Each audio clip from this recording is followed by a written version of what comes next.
Sisyphe, fils du dieu des vents, Éole, était le roi et fondateur de la ville de Corinthe.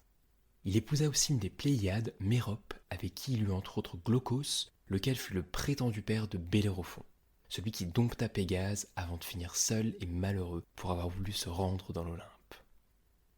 Sisyphe serait également le véritable père d'Ulysse, car son voisin lui ayant volé ses troupeaux, il aurait violé en représailles sa fille, qui, enceinte, épousa Laërte avant de mettre Ulysse au monde. Sisyphe aperçut un jour un aigle immense qui venait de kidnapper une jeune fille pour l'emporter vers une île voisine. Il s'agissait de la fille du dieu fleuve Asopos, qui vint peu de temps après le prévenir que sa fille s'était fait enlever. Il lui dit également qu'il pensait que c'était Zeus lui-même qui venait de commettre cela, puis il supplia le roi Sisyphe de l'aider à retrouver sa fille. En échange d'une source qui ne tarirait jamais, Sisyphe lui raconta alors ce qu'il venait de voir, et dans quelle direction était parti l'aigle. Cela irrita bien entendu Zeus qui décida de l'envoyer dans le Hadès, le royaume des morts. Mais lorsque la mort, Thanatos vint le chercher, il lui montra une de ses inventions, les menottes, et il l'enchaîna alors, ce qui fit que plus personne ne mourait.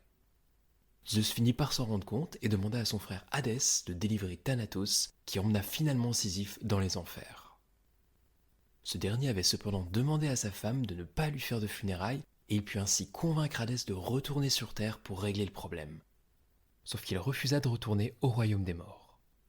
Thanatos revint alors le chercher de force, et c'est ainsi qu'il fut condamné à rouler éternellement une grosse roche en haut d'une montagne, roche qui en redescendait immédiatement une fois arrivé au sommet. Asopos s'était quant à lui rendu lui-même sur l'autre île pour récupérer sa fille, mais Zeus employa les grands moyens et usa de son foudre pour l'en empêcher.